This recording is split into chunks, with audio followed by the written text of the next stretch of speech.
ભીલડીના પટનીવાસ વિસ્તારમાં ગટર સમસ્યા ગંભીર બની રોગચાળો ફાટી નીકળવાની દહેશત વચ્ચે લોકોમાં રોષ।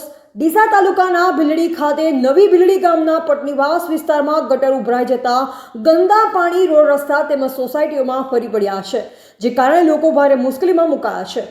ગટરના પાણીથી ફેલાતી દુર્ગંધ સાથે મચ્છરજન્ય રોગચાળાની ભીતિ સેવાઈ રહી છે।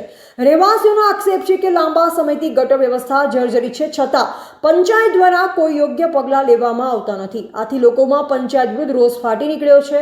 બાજુમાં આવેલ રોટરી ઇંગ્લિશ મીડિયમ સ્કૂલ આગળ પણ ગટર ઉભરાઈ જતા ગટરના પાણી રોડ પર ફરી વળતા કાદવ કિચડ સર્જાય છે, જેથી અભ્યાસ કરતા નાના ભૂલકાઓને પણ મચ્છરજન્ય રોગચાળો થવાની ભીતિ સેવાઈ રહી છે।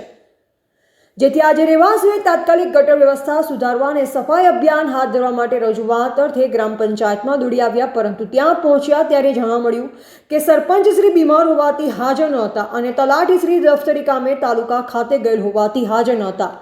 પરિણામે સોસાયટીના રહીશોને નિરાશ થઈ વિલા મોડે પરત ફરવું પડ્યું હતું। લોકોએ મીડિયા સમક્ષ પોતાનો રોષ ઠાલવતા માંગ કરી કે અમારી સમસ્યાનો તાત્કાલિક નિકાલ કરવામાં આવે, સાથે જ ચીમકી આપી હતી કે જો વહેલી તકે યોગ્ય કાર્યવાહી નહીં કરવામાં આવે તો તેઓ ઉપર લેવલે રજૂઆત કરવા મજબૂર બનશે। અહેવાલ જીગર ચાવડા, ભીલડી। ચાલો, શું સમસ્યા છે તમારે? અમારા છે ને કચરા વાળો ગત્તો આવતો નહીં, ગટર કાઢવા વાળો ગત્તો આવતો નહીં, કચરો લેવા તો બિલકુલ નહીં આવતો।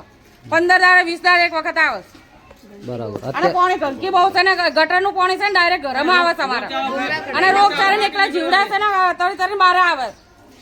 અમારે સાફ કરી કરીને કેટલું આવીએ નિકાલ નો પાણી નિકાલ તો ગતું જ નથી, તમે જુઓ તો ગતું હેરતું જ નહીં પાણી। સફાઈ વાળા આવે તો અઠવાડિયે 10 દિવસ એક વખત આવે, અને બોલાય તો નહીં આવતો, કગરીએ તો નહીં આવતો। ગટર ઉભરાઈ ગઈ છે, ગટર ઉભરાય તો બહુ, તમે જુઓ તો બરોબર। અને કામનું કહીએ એટલે કે કામ થતું નથી। કેટલા દિવસથી છે આજ સમસ્યા? લગભગ 15 દિવસથી આની આ સમસ્યા છે, અને આમ ગણવા જઈએ ને તો 6 મહિનાથી આની આ સમસ્યા છે।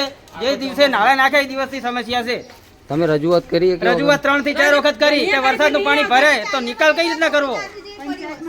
વરસાદનું તો ભરાય જ ભરાય, પણ ગટરનું ભરાય। ગ્રામ પંચાયત તમને શું જવાબ મળે? ગ્રામ પંચાયત કે અમે કરાવી દઈશું, એટલે આવે એક દિવસ આવે, જોઈને જાય ને વાત થઈ પૂરી, પછી બીજી વખત નહીં આવવાનું, કોઈ કામનો નિકાલ કરવાનો નહીં। ચાલો હવે માણસોને, છોકરાઓને બીમારી અને રોગચાળો ફાટી નીકળ્યો, બરોબર। એના માટે અમારે શું કરવું? તમે કહેતા હો તમારેથી ન થતું હોય તો અમે તાલુકામાં જઈએ, કલેક્ટર ઓફિસમાં જઈએ અને આવેદન પત્ર આપીએ, બીજું તો શું કરીએ અમે? બોલો।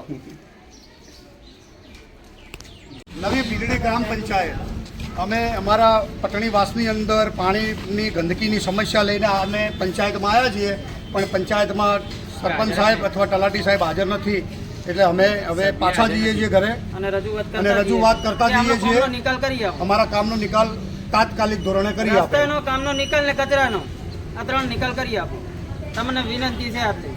15 દિવસે કચરો લેવા આવતા નહીં પાછા, 15-20 દિવસે કચરો લેવા નહીં આવતા, ગતું નહીં આવતા, અને ગટર તો બહાર ગંદકી અને જીવાતો ગંદકી રોગચાળો ફાટી નીકળ્યો છે, એના માટે દવા નાખો, દવાનું ઉપકરણ કરો, બરોબર। અમે તમને આટલી વિનંતી કરીએ છીએ। તમારાથી ન થતું હોય તો અમને ના પાડી દો, તો અમે અમારી રીતના આગળ જઈએ, બરોબર। સરપંચશ્રીને અને તલાટી સાહેબને અમને આટલી નર્મ વિનંતી છે, અમને આટલું કામ કરી આપો।